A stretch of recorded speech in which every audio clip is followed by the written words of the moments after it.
Osmanlı'dan günümüze Kürtler, Kürdoloji. Li Tirkiye li pey dîrok û kelepora Kurdî 5 sal. Nivîskar dîroknas û kurdolog Mehmet Bayrak ku di sala 1948 de li Qeysariya bajarê Tirkiye tê dinîm ku di eslê xwe de bi sedan sal beriyan hajî Dersîma Bakurê Kurdistanê neçarî berê xwe da nevî bajarî di heyema ku perwerdehiya xwe li ser zemanê Tirkiye dibîne dikeve pey dîroka xwe. Mehmet Bayrak di sala 1976 de dest bi lêkolîn û nivîsînên li ser dîrok, çand, kelepor û hunera Kurdan dike.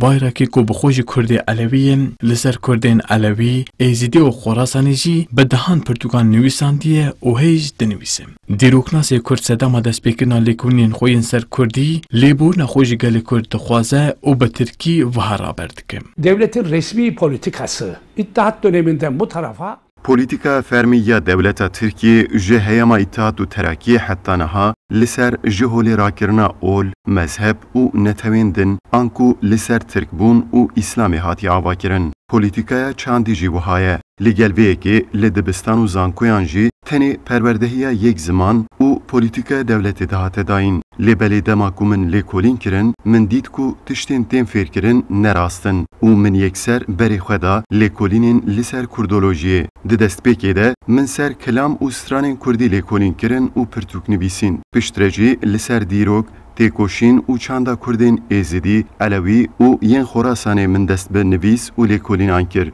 Dîroknasê Kurd roja ku berê xwe daya ser dîrok, çand û kelepora Kurdî, wê çaxê girtin û sûrgûn ji bo wê dest pê dikin. û bi dihan sal sizayê girtîgehê başî ji xeribî dikeve para Bayrak. İlk yargılanmam 1979 yılında oldu. Darizandina min ya destpêkê di sala 1970 nihan de bi pêşkêşkirina bernameyeke zarokan dest pê kir. Piştre di sala 1980 de ji ber nivîsên min yên li ser stranên şînê yên bi dimilkî sê doz derbarê min de hatin vekirin. Di navbera salên 1988 û 80 nihan de ji ber nivîsên Pirsa Kurd, Nasname û dîroka Kurd yên di kovaran de sihû du doz derbarê min de hatin vekirin. Di sala 1991 de jî ji ber yekem pirtûka min ya bi navê kelam û stranên gelê Kurd min ceza xwar û pirtûka min ji bazarê hat kom kirin. Ji ber wergerên rewşenbîrên Kurd yên wek Qedrî Cemîl Paşa û Nûrî Dersîmî jî dîsa ez hatim siza kirin.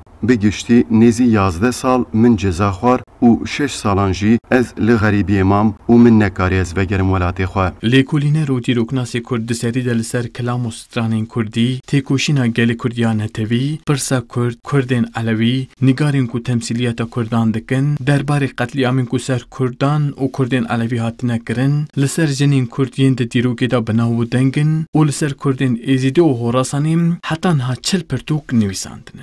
Her wiha Bayrak herî dawî di pirtûka xwe ya bi navê rojên agir, xwîn û barûdê de dîplomasiya Kurd ku pirtûka wî ya herî dawî ye, pêwendiyên dîplomatîkên dîrokê yên sazî, rêxistin û partiyên Kurd bi her awayê bi belge û delîlan radixe berçavan.